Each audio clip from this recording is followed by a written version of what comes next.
Le repos attendra. Pour le pasteur Alexandre Omeonga, les vacances annuelles se sont rapidement transformées en un défi pastoral majeur. À plusieurs kilomètres de Guémena, loin du confort de la ville, l'homme de Dieu a choisi de s'enfoncer dans la forêt équatoriale, non pas pour se ressourcer dans le calme, mais pour aller chercher les âmes, là où elles se trouvent.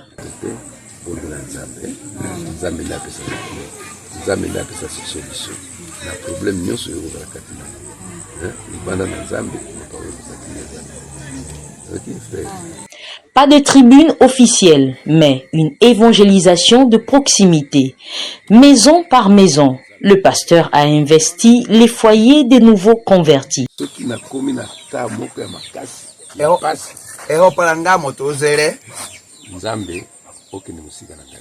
Marqué par la précarité d'un vieux couple de convertis vivant dans une maison délabrée, le pasteur Omeonga a décidé d'agir en finançant la construction d'une nouvelle habitation.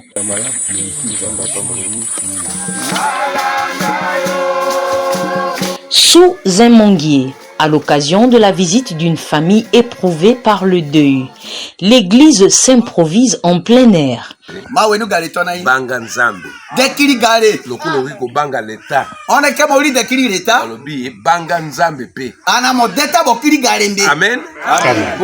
Le pèlerinage s'est ensuite accéléré dans les églises de Botili et de Bongilio.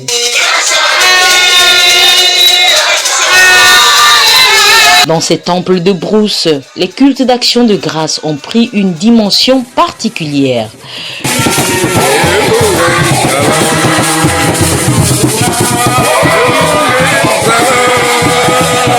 Le grand moment de ces réunions, des prières intenses pour le baptême du Saint-Esprit, embrasant une assistance assoiffée de la parole.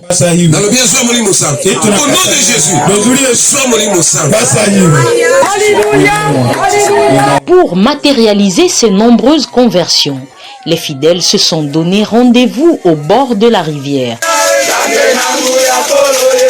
C'est le moment des ultimes exhortations avant le grand saut de la foi.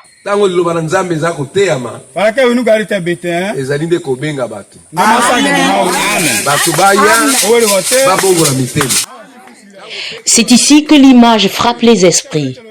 Malgré le poids de ses 76 ans et la fatigue accumulée, le pasteur Omeonga descend lui-même dans les eaux pour administrer le baptême à chaque nouveau croyant. Il puise dans ses dernières forces pour accomplir sa mission.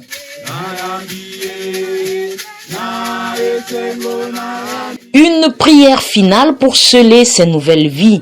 Et la brousse éclate en chant de louange. Au nom de Jésus. Au nom de Jésus. Le retour au village se fait dans une atmosphère de fête totale qui marquera durablement ces localités oubliées.